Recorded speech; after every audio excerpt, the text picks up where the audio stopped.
Ya. Ya. Buenos días, buenas tardes, buenas noches, sea la hora en la que estén viendo este video. Quien les habla es Carla Moya Arroyo. Formo parte del grupo Espacio Médico que está representado académicamente por el doctor David Espinosa Colonia. Y el tema que vamos a tratar el día de hoy va a ser enfermedades inflamatorias intestinales. Este es el índice y los puntos que vamos a tocar el día de hoy. Dando paso a la definición, debemos saber que las enfermedades inflamatorias intestinales son trastornos crónicos que afectan al tracto gastrointestinal y se caracterizan más que nada por una inflamación persistente y recidivante.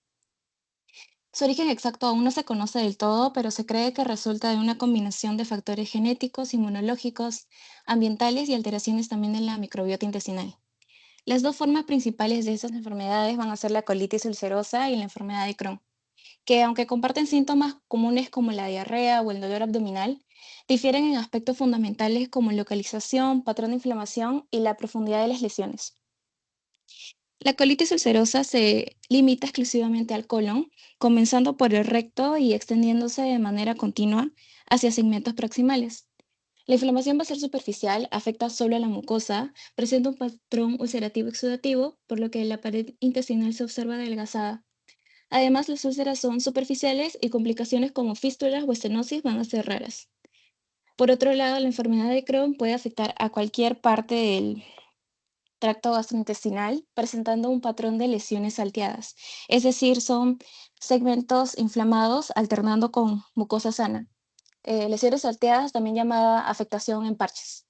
La inflamación es de tipo transmural, es decir, afecta a todas las capas de la pared intestinal, por lo que genera úlceras profundas, engrosamiento de la pared intestinal y complicaciones como fístulas, estenosis o abscesos perianales. En cuanto a la epidemiología, se ha observado un incremento de los casos específicamente desde el siglo XXI, principios del siglo XXI. La incidencia global de la enfermedad inflamatoria intestinal varía ampliamente según la región, con cifras que oscilan entre 0,1 y 58 casos por cada 100.000 personas al año. Las tasas más altas se encuentran en América del Norte, Europa Occidental y también Oceanía. Por ejemplo, en Alemania y Canadá se registran las mayores prevalencias de enfermedad de Crohn, teniendo Alemania 322 casos por cada 100.000 habitantes y Canadá 319 casos por cada 100.000 habitantes. En contraste, en países en desarrollo como la India, la incidencia históricamente ha sido baja, pero datos recientes muestran un aumento progresivo. La India representa la incidencia más alta de enfermedades inflamatorias en países en vías de desarrollo, con 9,31 casos por cada 100.000 personas, de los cuales 5,41 va a corresponder a colitis ulcerosa.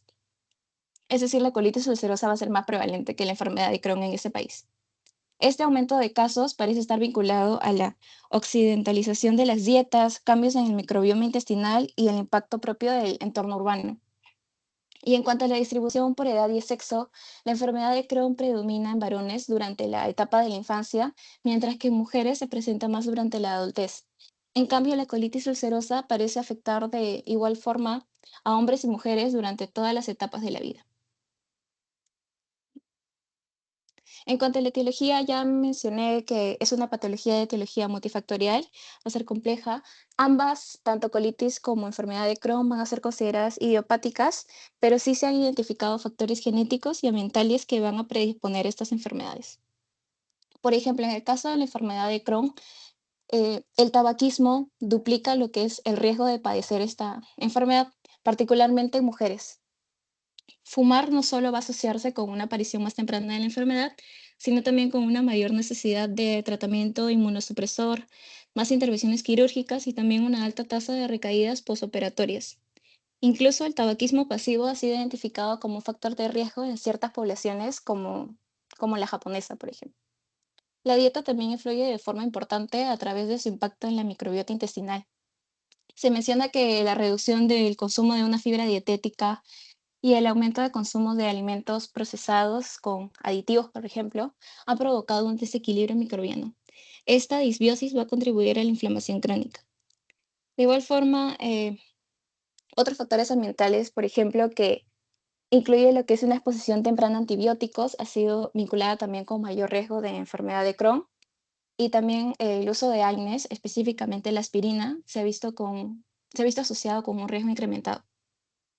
En cuanto a los factores genéticos, entre los genes más relevantes vamos a tener al NOT2, que está implicado en el reconocimiento bacteriano, el ATG16L1, que está relacionado con una autofagia defectuosa, y el IL23R, que está asociado con diversas enfermedades autoinmunes como la artritis reumatoide, psoriasis y bueno, también la enfermedad inflamatoria intestinal. A diferencia de la enfermedad de Crohn, el abandono del tabaquismo se ha asociado con un aumento del riesgo de desarrollar colitis ulcerosa. Sin embargo, hoy en día estudios aún no encuentran una relación clara entre este factor de riesgo. En cuanto a la dieta, de igual manera, una alimentación vegetariana, por ejemplo, parece ejercer un efecto protector, mientras que el consumo de alimentos procesados aumenta el riesgo. De igual manera, el uso prolongado de antibióticos altera la microbiota intestinal, favoreciendo los procesos inflamatorios. En cuanto a los factores genéticos, van a ser los mismos, NOT2, ATG16L1 y L23R. Finalmente, los pacientes con colitis ulcerosa también tienen un mayor riesgo de desarrollar cáncer colorectal. El riesgo aumenta conforme mayor sea la duración y extensión de la enfermedad. No obstante, el uso de mesalazina, que es un aminosalicilato, que es un tratamiento para la colitis ulcerosa, parece tener un efecto protector frente al cáncer.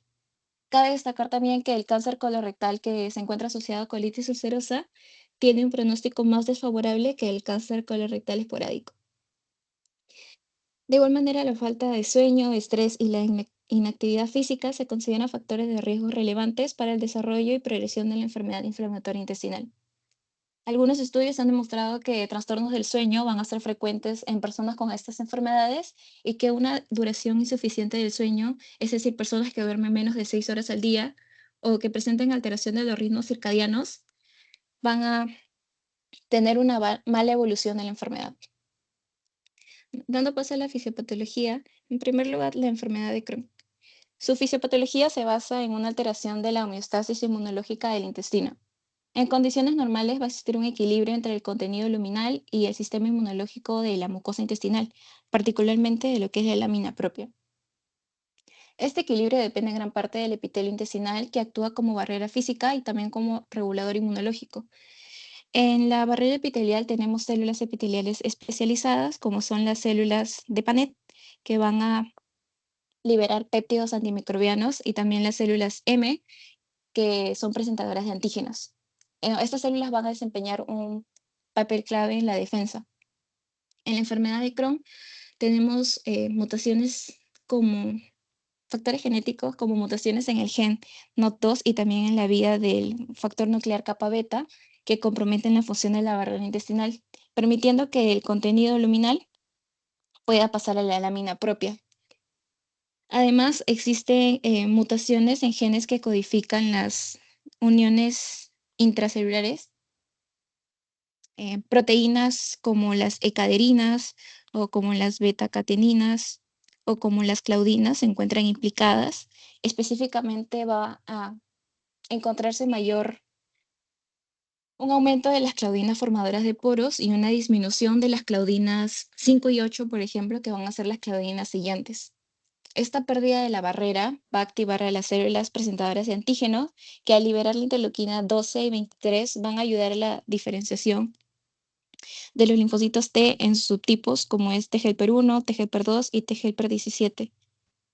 Estos linfocitos van a liberar los citoquinas proinflamatorias como el interferón gamma, factor de necrosis tumoral, interleuquina 17, 22 y 21, perpetuando el proceso inflamatorio.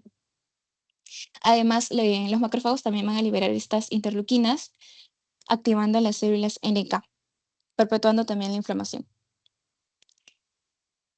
Todo este va a ser un ciclo inflamatorio crónico, desregulado y sostenido que conduce al daño progresivo del tejido intestinal. Por eso en la enfermedad de Crohn se observa formación de úlceras, granulomas, fibrosis, engrosamiento de la pared intestinal. Mientras que en la colitis ulcerosa, en etapas tempranas de esta enfermedad vamos a observar de igual manera una alteración de la barrera epitelial. Va a haber una disminución de la capa de moco, también una reducción de la producción de mucina 2 y un aumento de la apoptosis de estas células de la barrera epitelial. Esta pérdida de la integridad permite la entrada de antígenos luminales a lo que es la lámina propia. De igual forma que en la enfermedad de Crohn va a haber afectaciones a nivel de las uniones intercelulares, como es, por ejemplo, la tricelulina, y además va a haber un aumento de la expresión de claudina 2, que es justamente una claudina formadora de poros. Esta desregulación de igual manera va a activar células inmunes como macrófagos y células presentadoras de antígenos que van a reclutar neutrófilos hacia los sitios de inflamación. Estos neutrófilos pues liberan sus trampas extracelulares para poder retener a los patógenos. También se van a reclutar células inmunes como los monocitos que van a viajar por el endotelio a través de moléculas de adhesión. Estos, cuando ya están en la lámina propia, al madurar a macrófagos, estos macrófagos van a liberar citoquinas que ayudan a la diferenciación del TGL-1.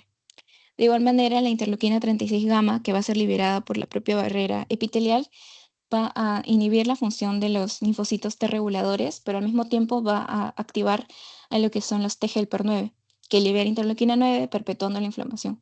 De igual manera, esta interleuquina 36 se ha relacionado con regulación de genes que apoyan a lo que es la fibrosis.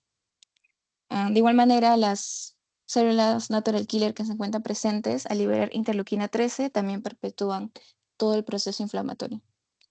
En conjunto, estos procesos van a generar la respuesta inflamatoria crónica y continua que da lugar a los signos y síntomas de la colitis ulcerosa.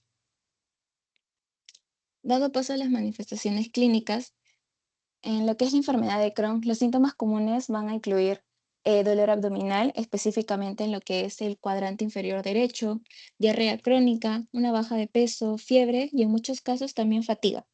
En cuanto a la colitis ulcerosa, sus manifestaciones clínicas más frecuentes van a ser la diarrea con sangre, el tenesmo rectal, urgencia defecatoria y dolor abdominal de tipo cólico, específicamente en el hipogástrico. En cuanto a las complicaciones locales en la enfermedad de Crohn, vamos a observar estenosis, que es estrechamiento del intestino, esto provocado por la fibrosis. También las fístulas, que van a ser comunicaciones anormales entre intestino y otras estructuras. Esas estructuras pueden ser eh, vejiga, vagina, piel o incluso otras secciones del propio intestino. También los abscesos intraabdominales y fisuras anales. Estas complicaciones derivan de la propia inflamación transmural que se observa en la enfermedad de Crohn y su tendencia también a comprometer principalmente lo que es el ilion terminal.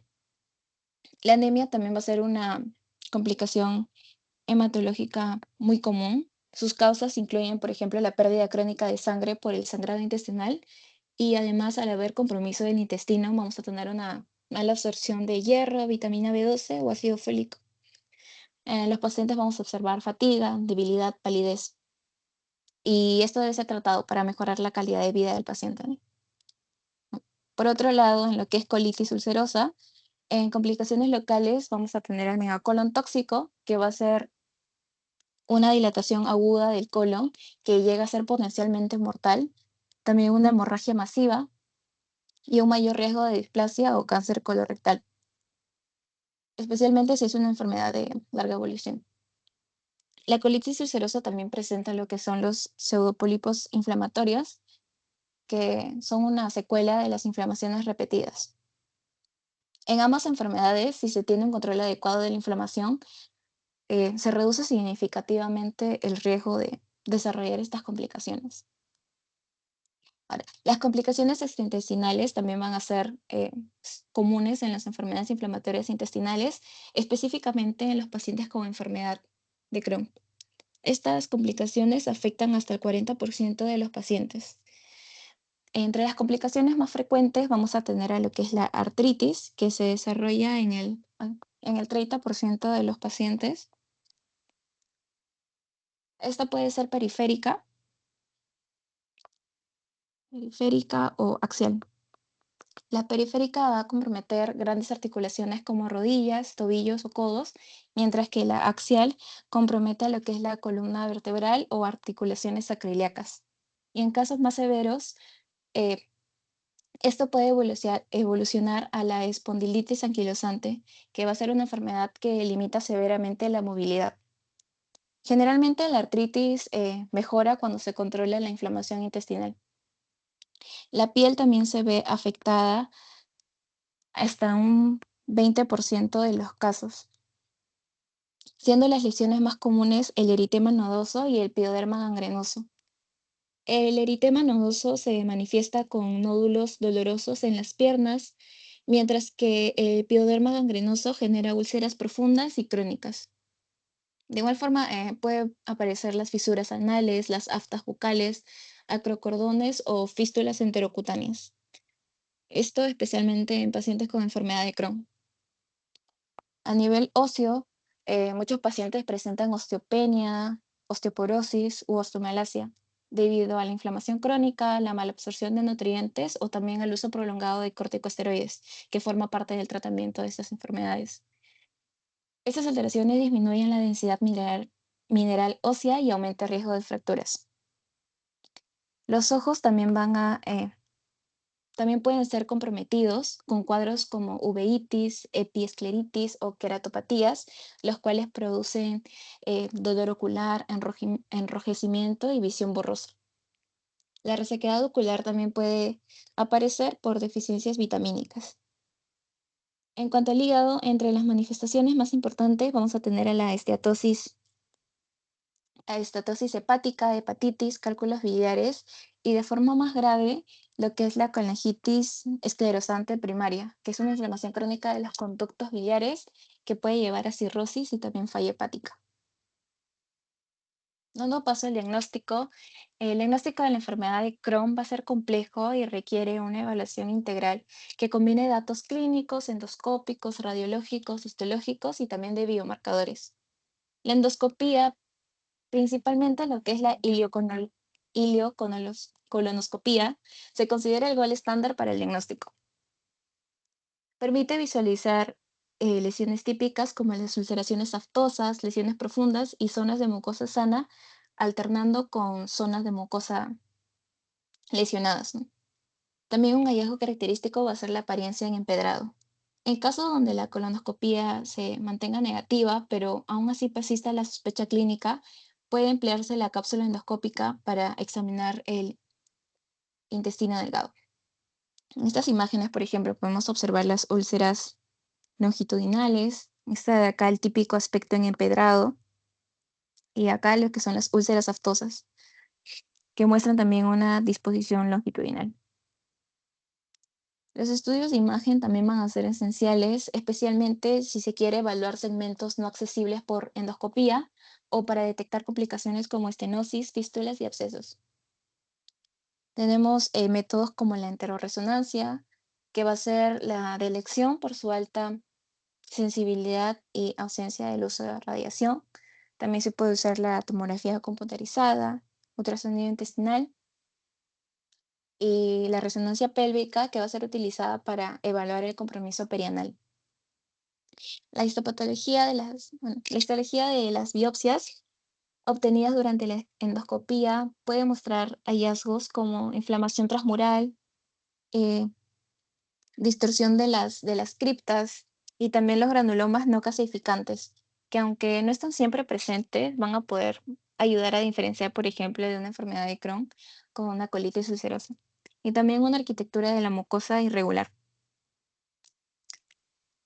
En cuanto a los biomarcadores, la calprotectina tiene una alta sensibilidad y especificidad para detectar la inflamación intestinal. Esto puede ayudar a diferenciar una enfermedad de Crohn, por ejemplo, de un síndrome de intestino irritable y también para monitorizar recaídas.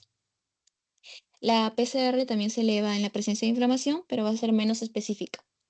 Cuanto el ASCA positivo y el PANCA negativo van a ayudar a la diferenciación entre enfermedad de Crohn y colitis ulcerosa, pero no van a ser diagnósticos por sí solos. Un ASCA positivo, que es anticuerpos anti-Saccharomyces cerevisiae, se asocia más con enfermedad de Crohn, mientras que un ANCA positivo, que son los anticuerpos anticitoplasma de neutrófilos, se relaciona más con la colitis ulcerosa. Finalmente, los índices clínicos permiten valorar la actividad de la enfermedad, Aquí no se valoran ni pruebas de laboratorio ni estudios de imagen, simplemente es un monitoreo clínico. El índice de actividad de la enfermedad de Crohn se utiliza principalmente en investigación, mientras que el índice de Harvey-Bradshaw es más simple y útil en la práctica clínica diaria para monitorear sistemas y guiar el tratamiento. Mientras que el diagnóstico de colitis ulcerosa de igual forma requiere una evaluación integral que combine historia clínica, estudios endoscópicos, análisis histopatológicos, pruebas de laboratorio y también herramientas de imagen. La colonoscopia con tomas de biopsias va a ser clave para el diagnóstico, ya que permite observar directamente al revestimiento del colon. Los hallazgos endoscópicos que vamos a tener, acá podemos observar un colon normal, mientras que esto va a ser colonoscopía con colitis ulcerosa, ¿no? Teniendo distintos niveles de inflamación. Lo que vamos a observar en estas imágenes va a ser pérdida de los patrones vasculares, friabilidad de la mucosa, eritema, sangrado, erosiones u ulceraciones, dependiendo de la severidad de la inflamación. Mientras que en la biopsia, en la histología, esta también es una histología normal, mientras que en la histología de la colitis ulcerosa vamos a observar, por ejemplo, alteraciones típicas como la distorsión de las criptas, plasmocitosis basal, metaplasia intestinal y también pérdida de células caliciformes.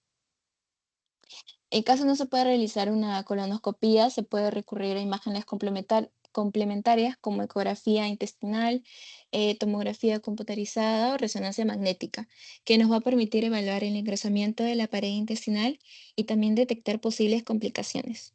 La ecografía transabdominal o transperineal también va a ser útil para el seguimiento de la enfermedad. Las pruebas de laboratorio, como por ejemplo la proteína C reactiva elevada, apoya el diagnóstico, pero no van a ser concluyentes por sí solas. En cambio, lo que son los biomarcadores fecales como la calprotectina fecal o la lactoferrina van a ser más útiles. Por ejemplo, niveles de calprotectina elevados indican una inflamación activa y van a poder ayudar a distinguir una colitis ulcerosa de un síndrome de intestino irritable. Finalmente, para valorar lo que es la severidad de la colitis ulcerosa, podemos utilizar el Mayo Score, que es una escala de 0 a 12 que considera la frecuencia de deposiciones, presencia de sangre en las heces, hallazgos endoscópicos y también evaluación clínica del médico tratante. Esta puntuación va a ser útil para guiar decisiones terapéuticas y monitorear la respuesta al tratamiento. Por ejemplo, bueno, estaba del 0 a 12, ¿verdad? Si tenemos una puntuación menos de 2 puntos, nos indicaría una colitis ulcerosa inactiva y en la endoscopía no habrían hallazgos significativos. Mientras que si tenemos una puntuación de 11 a 12, y estaríamos en una colitis ulcerosa de tipo severa y en la endoscopía observaríamos ulceración y hemorragia espontánea. Finalmente, con el tratamiento vamos a tener en primer lugar, en primera línea, los aminosalicilatos, que serán útiles para el tratamiento de mantenimiento para prevenir recaídas de la enfermedad. Estas funcionan mejor en el colon y no van a ser particularmente efectivas si la enfermedad se limita al intestino delgado, por lo que el uso de aminosalicilatos actualmente se recomienda más que nada para la colitis ulcerosa. La FDA no lo recomienda para la enfermedad de Crohn, pero sí se podría usar en caso esta enfermedad de Crohn se presente en el colon. Entre estos medicamentos tenemos a la sulfasalacina, que es un compuesto entre sulfapiridina y una porción 5-asa, y también otros medicamentos que son ya la porción 5-asa aislada. Tenemos a la mesalamina o la salacina y la palsalacida. Estos medicamentos van a tener una acción antiinflamatoria, principalmente al inhibir diversas moléculas implicadas en la inflamación.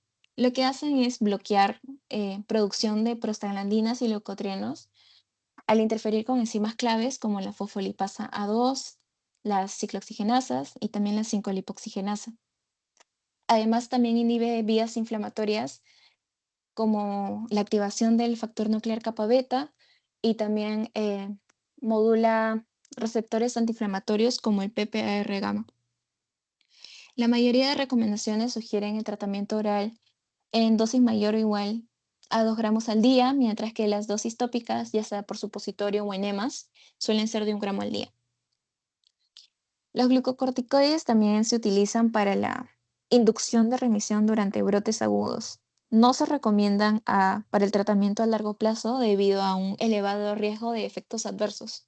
Estos glucocorticoides actúan a través de mecanismos genómicos, es decir, modulan la transcripción de genes proinflamatorios como los de la vía del factor nuclear kappa beta, y por mecanismos no genómicos también, ya que interfieren con señales intracelulares que modulan la respuesta inflamatoria. Los glucocorticoides van a inhibir la producción de citoquinas, quimiosinas, prostaglandinas y otras moléculas inflamatorias, tanto de la inmunidad innata como la inmunidad adaptativa. Tenemos glucocorticoides de primera generación, eh, los cuales los más utilizados van a ser la prednisona, metilprednisolona y también la hidrocortisona. Y para reducir los efectos sistémicos se han desarrollado los glucocorticoides de segunda generación, como la budesonida de acción ileal y el dipropionato de beclometasona. Estos medicamentos de segunda generación han sido diseñados para liberar el fármaco directamente en el tracto gastrointestinal, por lo que tienen una acción más localizada. Estos nuevos fármacos de segunda generación son útiles en casos de colitis o enfermedad de Crohn leves a moderadas, especialmente si no responden al tratamiento con aminosalicilatos. Y aunque su potencia va a ser menor que los corticoides sistémicos, van a presentar una mejor tolerabilidad y menor efectos adversos. También tenemos a los inmunomoduladores, que son medicamentos que se utilizan para tratamiento a largo plazo, para mantener la remisión, especialmente en pacientes que no respondan adecuadamente a los 5-ASA o a los glucocorticoides. Los principales inmunomoduladores usados en estas enfermedades van a ser las tiopurinas, como la azatioprina y la 6-mercaptopurina y el metotrexato. Las tiopurinas actúan a través de varios mecanismos. Pueden hacer, por ejemplo, la incorporación de la 6-tioguanina al ADN y ARN, lo que inhibe la replicación celular y la síntesis de proteínas. También puede ser la inhibición de la síntesis de purinas o también la inducción de la apoptosis de los linfocitos T mediante metabolitos activos como la 6-tioguanosina trifosfato. Estos medicamentos no se recomiendan como monoterapia, ya que tienen un inicio de acción lento, que incluso puede tomar varias semanas, pero van a ser efectivos para mantener la remisión y prevenir recaídas o recurrencia posoperatoria. Mientras que el metotrexato ha demostrado eficacia para mantener la remisión de la enfermedad de Crohn. Su mecanismo va a ser la inhibición de la síntesis de ADN y de purinas al inhibir la enzima dihidrofolato reductasa, lo que reduce la proliferación de células inmunes. Eso se puede administrar por vía cutánea o intramuscular en dosis de 15 a 25 miligramos una vez por semana. En general, estos inmunomoduladores van a ser seguros, pero pueden presentar efectos adversos importantes.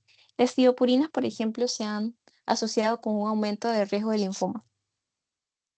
Y en cuanto a la terapia biológica, vamos a tener a 3 clases de terapias biológicas para tratamiento de enfermedades inflamatorias intestinales, siendo estas los anti-TNF, antiintegrinas y las antiinterleuquinas. Los anti-TNF, como su nombre lo dice, va a inhibir la acción de una citoquina clave en la fisiopatología de estas enfermedades, que va a ser el factor necrosis tumoral alfa, que este se va a encargar de reclutar células inflamatorias, también causa edema, angiogénesis e hipervascularización. Por ejemplo, específicamente en la enfermedad de Crohn, interviene en la formación de granulomas. Al bloquear estas moléculas, los anti-TNF reducen significativamente la inflamación intestinal, favoreciendo la remisión clínica, la cicatrización de la mucosa y también la disminución de recaídas. Entre los principales fármacos vamos a tener al infliximab, adalimumab, certolizumab y golimumab. Dando paso a las antiintegrinas, primero debemos saber que las integrinas van a ser proteínas expresadas en la superficie de los linfocitos y estos se van a unir a las moléculas de adhesión, como por ejemplo el MATCAM, que están presentes en el endotelio. facilitando así la migración de los linfocitos a los sitios de inflamación. A las antiintegrinas, al bloquear esta interacción, lo que hacen es reducir la infiltración de células inmunes al intestino y por lo tanto reduce la inflamación local. Actualmente el vedolizumab es el principal antiintegrina aprobado para la enfermedad inflamatoria intestinal. Es un anticuerpo monoclonal que bloquea de forma específica a lo que es la integrina alfa 4 beta 7, que se une al MATCAM 1, que esto se encuentra casi exclusivamente en el tracto digestivo. Entonces, el vedolizumab va a tener una acción selectiva en el intestino sin afectar al sistema nervioso central, reduciendo así los riesgos neurológicos. Finalmente, las antiinterleuquinas son fármacos biológicos diseñados para bloquear la acción de ciertas interleuquinas, en particular las interleuquinas 12 y 23, que van a ser fundamentales para la diferenciación de los linfocitos T helper 1. Y estos están involucrados tanto en la fisiopatología de la colitis ulcerosa como en la enfermedad de Crohn. Entre estos medicamentos tenemos al ustekinumab, que es un anticuerpo monoclonal que se une a la subunidad P40, que va a ser común tanto a la interleuquina 12 como a la interleuquina 23, por lo que inhibe ambas vías inflamatorias, mientras que el risankizumab y el mirikizumab inhiben a lo que es la P19, que solo va a inhibir a lo que es la interleuquina 23. El risankizumab ha demostrado más eficacia para inducir y mantener la remisión clínica en la enfermedad de Crohn, mientras que el mirikizumab ha demostrado mayor eficacia en la colitis ulcerosa, mostrando mayores tasas de remisión clínica y mantenimiento. Estos últimos fármacos van a utilizarse generalmente si hay un fracaso de terapias convencionales o terapias biológicas previas. Ya. Dando paso a la última sección que va a ser las preguntas, vamos a iniciar con la primera pregunta que nos dice, ¿cuál de las siguientes enfermedades no es una manifestación extradigestiva reconocida en la enfermedad de Crohn? Como ya habíamos revisado, una de las manifestaciones extraintestinales más frecuentes en la enfermedad de Crohn va a ser la artritis, ¿no? Que puede ser tanto una artropatía periférica como una artropatía axial. Entonces, esta primera clave sí, sí podríamos considerar. También hablamos de lo que es el eritema nodoso como parte del componente de la piel. Este eritema se presenta como nódulos dolorosos, rojos o violáceos y se presentan en la cara anterior de las piernas. En el componente ocular también hablamos de lo que es la uveitis, que esta complicación se asocia con dolor ocular, fotofobia y visión borrosa. Asimismo, aunque va a ser más característico de la colitis ulcerosa, también se puede presentar en pacientes con enfermedad de Crohn, especialmente si tienen una afectación colónica extensa. Tenemos a la colangitis esclerosante primaria. Entonces, la clave que podríamos marcar en esta pregunta va a ser infecciones respiratorias frecuentes, que no van a ser una manifestación propia ni directa de la enfermedad de Crohn, aunque algunos pacientes sí van a presentarlas, ya que tienen efectos secundarios del tratamiento inmunosupresor. Por ejemplo, si usan corticosteroides, inmunomoduladores o agentes biológicos. Estos disminuyen la respuesta inmune y predisponen a las infecciones. Por lo tanto, la respuesta va a ser la clave B. Dando paso a la siguiente pregunta, tenemos a un paciente masculino de 19 años de edad sin antecedentes relevantes, el cual ha presentado diarrea con moco y sangre en los últimos 2 meses, acompañado de dolor abdominal y malestar general. Recibe metronidazol vía oral por 10 días sin mejoría. Estos datos nos van a orientar más a un proceso crónico y no tanto a un proceso infeccioso agudo, lo cual va a ser un punto clave para hacer el diagnóstico diferencial. Aunque el cuadro de este paciente presente elementos de disentería como diarrea con sangre y moco, es importante destacar que la disentería mediana, causada por ejemplo por la entamoeba histolítica, suele tener una buena respuesta al tratamiento con metronidazol. Entonces, si el paciente no presenta mejoría tras 10 días de tratamiento, nos hace poco probable un diagnóstico de amibiasis.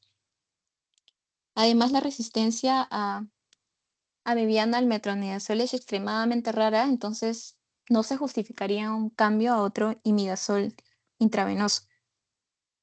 En cuanto a la paciente tiene una diarrea de origen intestinal, por lo que conocer su estado de reacciones febriles sería de utilidad.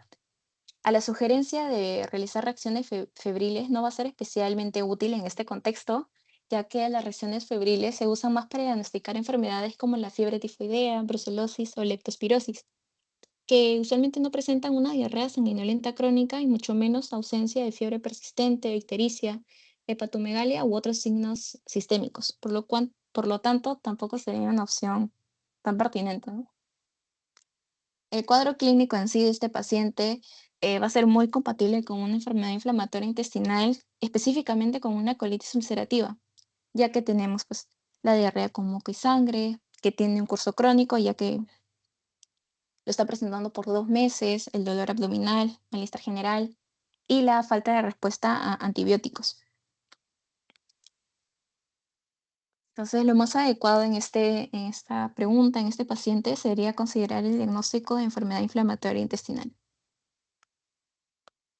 Dando paso a la siguiente pregunta, esta nos dice, los siguientes hallazgos son más comunes en la enfermedad de Crohn que en la colitis ulcerativa crónica específica, excepto.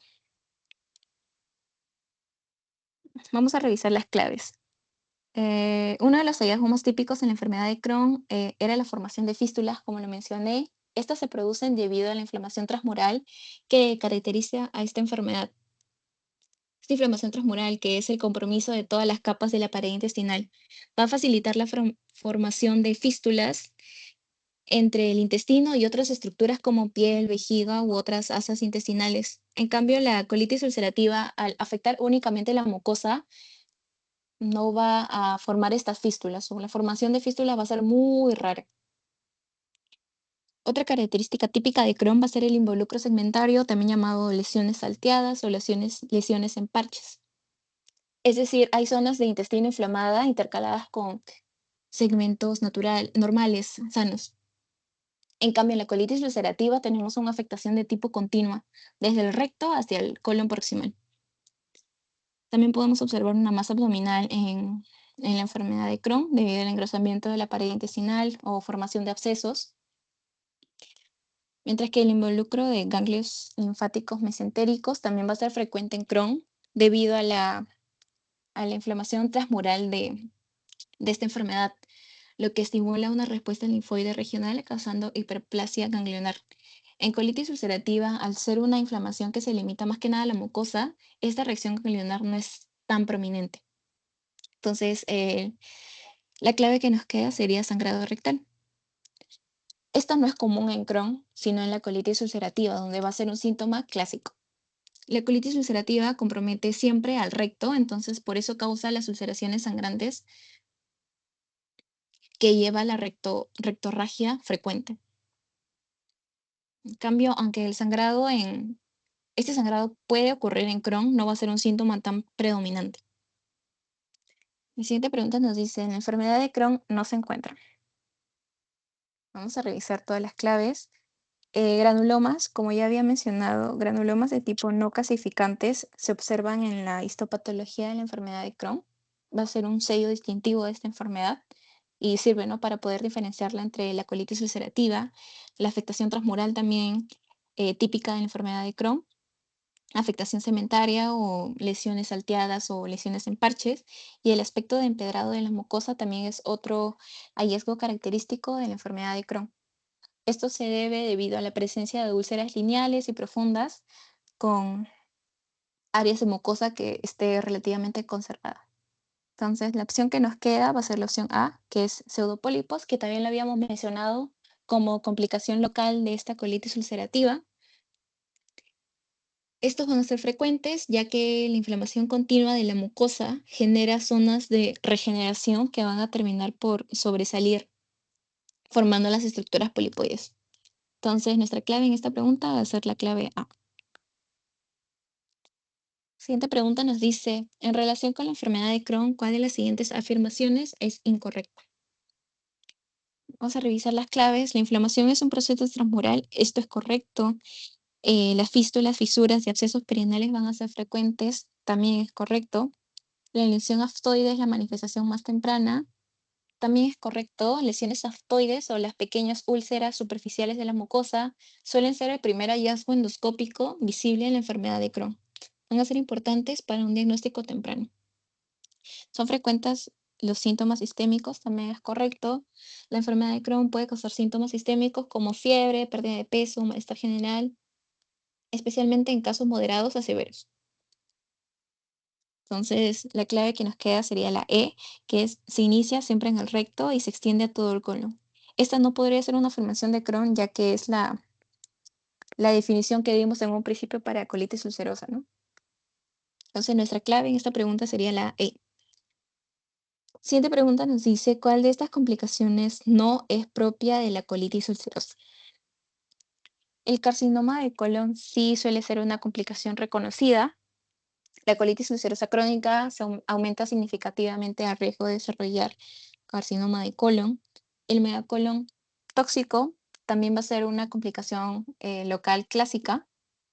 Esta es una urgencia médica grave en pacientes con colitis ulcerosa, ¿no? Va a ser la dilatación masiva del colon con alto riesgo de perforación y sepsis, que aunque también se puede observar en el Crohn colónico, va a ser más común en la colitis ulcerosa. Las lesiones perianales pueden aparecer, pero no van a ser tan comunes, pero pueden presentarse también en colitis ulcerosa.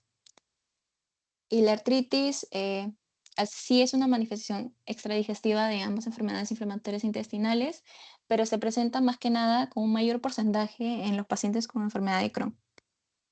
Que vamos a marcar es fístulas, ya que esto es característico de la enfermedad de Crohn, que como ya habíamos mencionado repetidas veces, la inflamación transmural va a propiciar la formación de estas fístulas, ¿no? Que son conexiones anormales entre intestino con otras estructuras proximales. Entonces nuestra clave es la letra C. Siguiente pregunta nos dice, paciente varón de 50 años de edad, quien acude por presentar estreñimiento y dolor abdominal. Al examen se palpa una masa en la fosa ilíaca derecha que se corrobora con imagen tomográfica. Se le realiza una biopsia que arroja un granuloma no calcificante. ¿Cuál sería su diagnóstico? Realmente cuando muchas personas leen el término granuloma, suele pensar inmediatamente en una tuberculosis. Sin embargo, los granulomas que se presentan en dicha patología van a ser de tipo casificantes, es decir, el granuloma presentan un centro de necrosis gaseosa, mientras que ya si vamos en relación al tema de nuestra exposición, los granulomas no casificantes, como ya mencionamos, van a ser característicos de la enfermedad de Crohn, este es un punto importante para el diagnóstico histopatológico. Entonces, nuestra respuesta correcta sería enfermedad de Crohn. Siguiente pregunta nos dice, ¿cuáles son los órganos más comprometidos como manifestación extraintestinal en la enfermedad inflamatoria intestinal? Bueno, de las opciones que nos da, como ya habíamos mencionado, más que nada las articulaciones, ¿no? Puede presentarse artritis periférica o axial. Entonces, nuestra clave va a ser la letra D. Siguiente pregunta nos dice, ¿cuál de las siguientes opciones describe mejor una causa común de absceso perianal? Un absceso perianal va a ser una acumulación de pus en el tejido que rodea tanto el ano como el recto. Su formación se debe a la infección de las glándulas anales que pueden inflamarse y obstruirse, llevando a la formación del absceso. Una de las causas más comunes y bien reconocidas de estos abscesos va a ser la enfermedad inflamatoria intestinal, específicamente la enfermedad de Crohn. Esta enfermedad cursa con una inflamación transmural que provoca ulceraciones profundas, fisuras, abscesos y las fístulas perianales.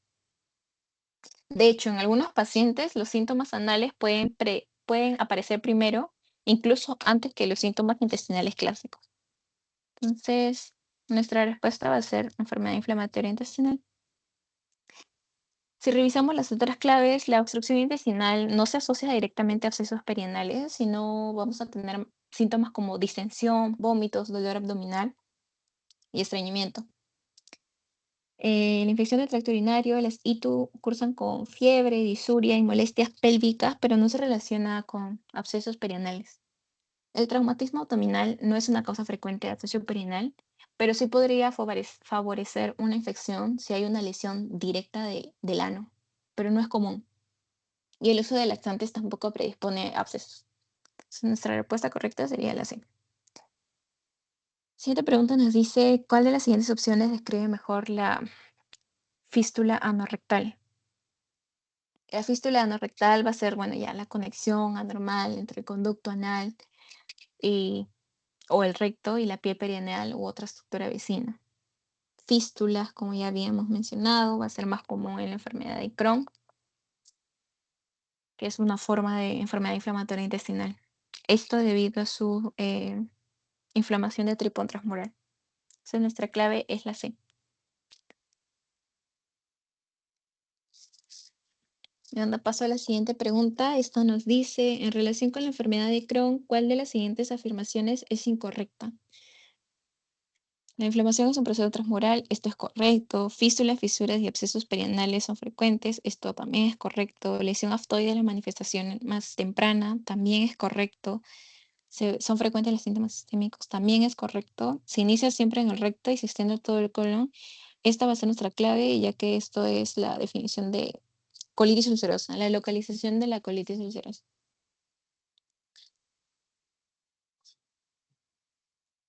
Cuanto a la siguiente pregunta nos dice, una mujer de 28 años de edad se presenta con una historia de diarreas y dolor abdominal tipo cólico. Retrospectivamente, los ataques se han ido incrementando en frecuencia y severidad en los últimos 3 años, de modo que en la actualidad hay por lo menos 10 deposiciones al día. Los ataques estuvieron frecuentemente asociados a fiebre. La paciente ha perdido 10% de su peso corporal el año pasado, o sea, ha disminuido de peso. Al examen se trata de una mujer delgada, en estrés agudo y con cólicos abdominales. En el cuadrante inferior derecho del abdomen puede palparse una masa empastada asociada a dolor marcado. El examen físico revela una fístula perianal. En el estudio radiológico con contraste del tracto digestivo se muestran áreas de estenosis en ilio separadas por intestino normal. En el cuadrante inferior derecho se ve una masa de intestino delgado adherente con tractos fistulosos. El diagnóstico es, bueno, ya, si recopilamos lo que hemos resaltado de este caso clínico, diarrea, dolor abdominal de tipo cólico, además que dura más de 3 años, es decir, es un proceso crónico, se relaciona con síntomas como fiebre, pérdida de peso, podríamos hablar de una enfermedad inflamatoria intestinal. Hasta ahí. Sin embargo, ya se nos mencionan las fístulas perianales, tractos fistulosos, además las lesiones salteadas, ya que menciona estenosis, del ilion separadas por intestino normal, es decir, las lesiones en parche, lesiones salteadas. Nuestro diagnóstico va a ser la enfermedad de Crohn. La respuesta es la B.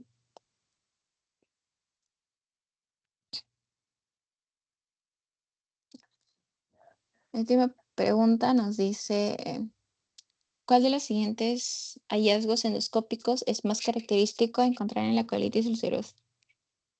Vamos a revisar todas las claves.